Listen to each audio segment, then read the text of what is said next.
Hezbollah और Israeli सेना Israel Lebanon सीमा पर करीब रोजाना गोलीबारी कर रही है। एक बार फिर इसकी भयानक तस्वीर शनिवार को देखने को मिली। लेबनान की ओर से बीते दिन कई ऑपरेशनों को अंजाम दिया गया। हिजबुल्ला लड़ाकों ने अल अहमदी और कैफ रूमानी शहरों समेत कई लिबनानी शहरों पर इजरायली हमले का जवाब दिया। तड़के ही लड़ाकों ने कमान संभालते हुए उत्तरी कमान के मुख्यालय और डिवीजन के रसद देश को निशाना बनाया। समूह ने दावा किया कि अमियात पर दर्जनों ग्रेनेड साइट के रॉकेट भी दागे। इससे उत्तरी इजराइल की अलग बस्तियों में सायरन बजने लगे, जिनमें अविविम, हैफलिफेट, सफद, अमुका, डाल्टन और सीरिया के शहर शामिल हैं। वहीं हिजबुल्ला की एंटी आर्मर यूनिट ने इजराइल की रुएशियात अल जिब्दी मिलिट्री साइट से जोड़ने वाली सड़क एक इजरायली मार्ग को एंटी टैंक गाइडेड रॉकेट से उड़ाया। दावा है कि ये सटीक हमला टैंक पर निशाना बनाकर किया गया था, जिससे वे तुरंत आग के हवाले हो गया और जलकर खाक हो गया। समूह ने दावा किया कि दोनों हमले अल अहमदिया शहर में इजरायली हमलों के जवाब में हुए।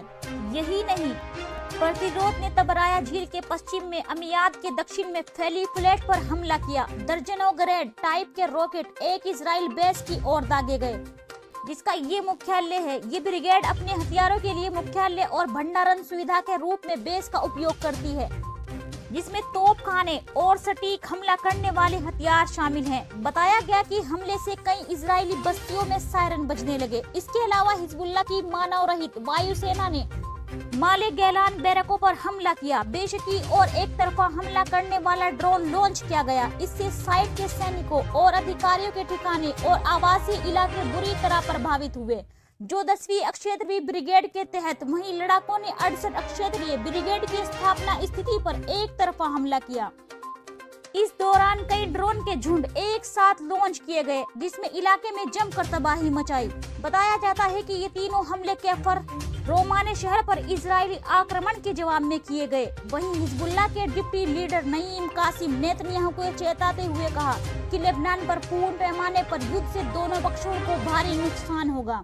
इजराइल के उत्तरी हिस्से में सैकड़ों हजारों इजरायली विस्थापित होंगे। अगर इजराइल युद्ध छोड़ता है तो हम उसका सामना करेंगे। हिजबुल्ला का युद्ध में जाने का कोई इरादा नहीं है। हमारा मानना है कि ये उपयोग ही नहीं है। यदि वो सोचते हैं कि इस तरह की युद्ध से विस्थापित लोग घर लौट सकेंगे, तो हम ये चेतावनी देते हैं, लाखों और विस्थापितों से निपटने के लिए तैयार रहें।